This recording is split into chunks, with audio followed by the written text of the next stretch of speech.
Resumes are your battle card for sales interviews, so you better make sure it's crispy clean so that you can do your best in the heat of the moment. Howdy y'all, Big Country here. I got my start in tech sales as an outsourced sales development representative, and I booked meetings on dozens of successful sales campaigns for tech companies. Now I am a agency recruiter who recruits for sales positions for tech companies. I've ran hundreds of interviews for salespeople for tech companies, so I know what hiring managers are looking for. So today we'll be going over 7 red flags on tech sales resumes. No education. If you're in your 30s or 40s, hiring managers are going to be able to tell if you don't have any education and you only have a couple years of sales experience up until this new job. It's going to look like you did something really bad as a kid and got charged as an adult. Even if you went to just high school for a little bit, put that and then fill in some of that other gaps between then and now. Nobody wants to be like, what did this guy do when he was a kid, or this gal?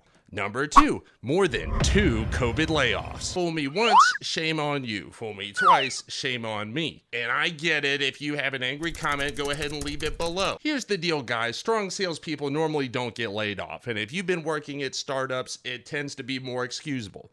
But if you got laid off twice in a 2.5 year period that was COVID, it's gonna raise some red flags, not just because that tends to not happen so much, but 2, why did you pick another company that you could maybe ask about if it was probably going to go under or not?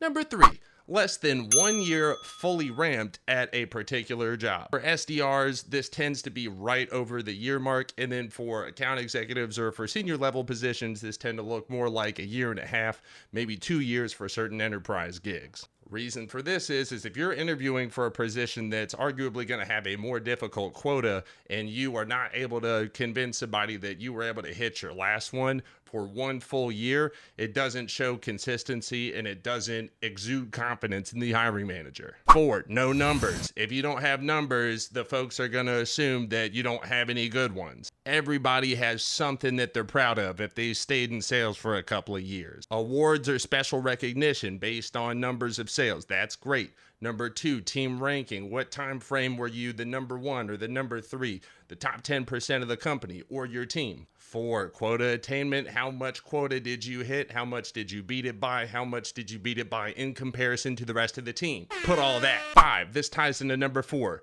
Meet or exceeded quota. Guys, that looks like you didn't, and you just copy pasted from a job description. That makes it look like you're not serious. And don't even put some stuff like prospected into target accounts via outreach. No. Number 6, company logos. If you have company logos on your thing, that makes it look like you printed off your resume from LinkedIn. It makes it look like you didn't do any work and you're just throwing resumes out there because you're desperate and you have a lack of attention to detail. Not cute, don't do it. Number 7, especially if you're early on in your sales career or if you took some time away from sales to do something else, i.e. project management, do not be putting that and highlighting that type of stuff on your resume. It's going to make you look like you don't know what you want to do, and after 3-4 months in the next role, you're just going to hop in, go be a chef again. So anyway, guys, if you liked this video, go ahead and reflect it below.